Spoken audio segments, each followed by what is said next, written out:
জুলাই মাসের শেষ সপ্তাহ তোমাদের বিএড ফোর্থ সেমের এবং বিএড ফার্স্ট সেমের সাপ্লিমেন্টারি পরীক্ষা তোমরা প্রত্যেকে জানো। এবার এই পরীক্ষায় ফার্স্ট সেমিস্টারদের একটু প্যানিক হচ্ছে, কারণ তারা ফার্স্ট পরীক্ষা দিচ্ছে।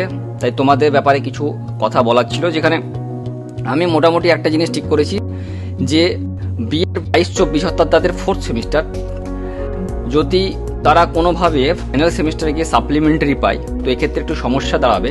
তাই তাদের কাছে আমি এটুকু বলবো, তোমরা একটু সিনসিয়ারলি পড়াশোনা করবে এবং কোনোভাবেই যেন সাপ্লিমেন্টারি না খাও, কারণ এরপর এসএলএসটি নোটিশ এলে কিন্তু তোমরা ক্লিয়ার না করলে সামনের এসএলএসটি দিতে পাবে না।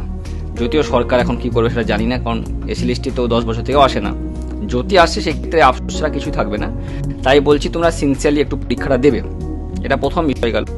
দ্বিতীয় বিষয় হলো, অনেক এরকম কোয়েশ্চেন আসছে, কোয়ারিজ আসছে যে এই ব্যাপারগুলোকে কীভাবে সলভ করবো স্যার। যেমন সাপ্লিমেন্টারি এক্সাম এবং রেগুলারদের কখন ফর্ম ফিল আপ হবে, যারা 21-23 ব্যাচ ছিল তাদের কেউ যদি ফোর্থ সেমিস্টারে সাপ্লি খেয়ে থাকে তো তাদের ফর্ম ফিল আপ কখন হবে? নেক্সট উইক হবে এবং একই সঙ্গে প্যারালি ফর্ম ফিল আপ হবে। এবার অনেকে বলছে স্যার আমি তো, বিশেষ করে ত্রিপুরা আসামে অনেক স্টুডেন্টদের এরকম সমস্যা হচ্ছে, তা বলছে স্যার আমরা তো প্র্যাকটিকাম পরীক্ষায় ফেল করেছি, তাহলে থিওরি কেন দিতে হবে? প্র্যাকটিকাম পেপারে ফেল করা মানেই তোমাদের থিওরি প্লাস প্র্যাকটিকাম দুটোই দিতে হবে। কোনো স্টুডেন্ট যদি থিওরি শুধু ফেল করে তাহলে তাকে শুধু থিওরিটা দিলেই হবে, প্র্যাকটিকাম দেওয়ার দরকার নেই। ব্যাপারটা ক্লিয়ার হোক। দ্বিতীয় কথা, কোনো স্টুডেন্ট যদি 3টে পেপারে থিওরিতে ফেল করে, পুরো এক্সামটাই কন্ডাক্ট দিতে হবে, আবার পুনরায় পরীক্ষা দিতে হবে।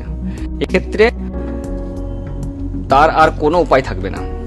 3 নম্বর ব্যাপারটা হলো, অনেকে খাতা ছাড়া প্র্যাকটিকাম পাস করে দেবো, অনেক কলেজ বলে টাকা পেমেন্টের কথা বলে, কিন্তু এরকম ভুল করবে না। এরকম ত্রিপুরার ছেলে মেয়েদের সঙ্গে একবার হয়েছে, ঘটনাটা ঘটেছে, কিন্তু তাদের প্রত্যেকের প্র্যাকটিকাম ফেল এসছে। এরকম কেউ ধন্দে যাবে না, ঠিক আছে? তোমাদের প্রত্যেককে গ্রুপে, পিডিএফ গ্রুপে, ই বেঙ্গল চ্যানেলে এবং টেলিগ্রাম এবং হোয়াটসঅ্যাপের মেথড গ্রুপে পিডিএফ ইংলিশ এবং বোথ ভার্সন সাজেশন এবং নোটস দেয়া হয়েছে বিএড ফোর্থ সেমিস্টার এবং বিএড ফার্স্ট সেমিস্টার রেগুলারের। তোমরা কেউ বাইরে থেকে কোনো নোটসপত্র কেনার কোনো দরকার নাই, পেমেন্ট করার দরকার নাই। এমন আমাকে অনেক কাছে স্ক্রিনশট পাঠিয়েছে, স্যার পেমেন্ট করেছি, স্যার নোটস দেন।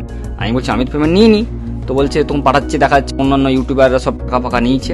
আমি বলছি ফ্রি সার্ভিস, ব্যাপারটা কোনো চাপের নাই, রিল্যাক্সলি পরীক্ষা দাও। বিএড ফোর্থ সেমিস্টার তোমাদের তো পরীক্ষা আশা করি শিডিউল হয়তো তোমরা 11 থেকে 15 বা 16-র মধ্যে পেয়ে যাবে। এই তারিখের মধ্যে পরীক্ষা হবে এবং তোমাদের উইদিন সেপ্টেম্বর সমস্ত কিছু কমপ্লিট করে দেওয়া হবে, ঠিক আছে? তবে এইটুকু আশা রাখি, তোমাদের প্র্যাকটিকাম পরীক্ষা থিওরি পরীক্ষার আগে নেওয়া হতে পারে। এটা গেল তোমাদের বিষয়।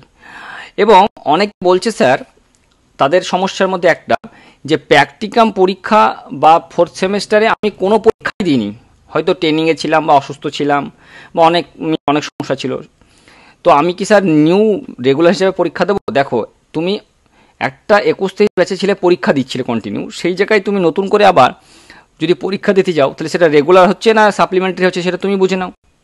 কিছু কলেজ এখনো পর্যন্ত তাদের দ্বন্দ্বে রেখেছে, তো এই ব্যাপারটা খুব ক্লিয়ার হয়ে যাও, ঠিক আছে? তো এইগুলো তোমাদের ব্যাপার। তোমরা পরীক্ষার জন্য ভালো করে পিডিএফগুলোকে কনসেপ্ট নাও, কনসেপ্ট দেখে তোমরা পরীক্ষাটা দাও। তোমরা ভালো থাকবে এবং সুস্থ থাকবে। আশা করি কারোর কোনো সমস্যা হলে গ্রুপে জানাবে, বিভিন্ন জন তোমাদের হেল্প করবে, সিনিয়র দাদাদির কাছ থেকে খোঁজ নেবে, কলেজের টিচারের কাছ থেকে খোঁজ নেবে। কোনো প্রতারণায় পা দেবে না এবং খুব কুল মাইন্ড পরীক্ষা দেবে। কেমন? সবাই ভালো থেকো। Tata, good night.